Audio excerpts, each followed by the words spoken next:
আবহাওয়া এত খারাপ ছিল যার কারণে আমি মানে বিশ্বাসই করতে পারিনি যে হঠাৎ করে বৃষ্টি নামে আমার ড্রোনটা কাজ করবে।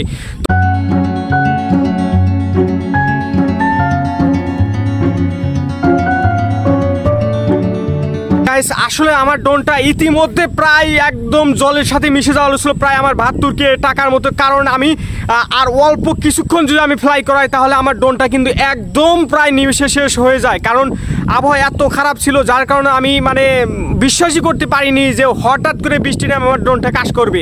তো যাই হোক, আমি অল্প সময়ের ভিতর ড্রোনটা আমি ল্যান্ডিং করাই। ল্যান্ডিং করার পরে কিন্তু আমার পাশে দেখতেই পাচ্ছেন এই যে একটা ছাউনি ঘর ছিল, পুকুর পাড়ে আসছিলাম ভিডিও করার জন্য, এখানে আশ্রয় নিয়ে। তো আশ্রয় নেওয়ার পরে কিন্তু আমার ড্রোনটা আমি বাঁচাতে পারছি এবং আমার প্রায় স্বপ্নের একটা যে DJI মিনি 3D ড্রোনটা কিনছিলাম সেটা কিন্তু বাঁচাতে পারছি। তো দেখতে দেখতেই যে সূর্য এভাবেই মানে মেঘ একদম সূর্যকে ছেয়ে ফেলেছিল, কারণ বৃষ্টি আসবে। এখন জোয়ার ভাটার মতন কিন্তু অজগবি বৃষ্টি নেমে গিয়েছিল কিন্তু আজকে। প্রায় আলহামদুলিল্লাহ আমি আমার ড্রোনটা বাঁচাতে পারছি এবং বাঁচানোর পরে কিন্তু এখানে আশ্রয় নিয়েছিলাম।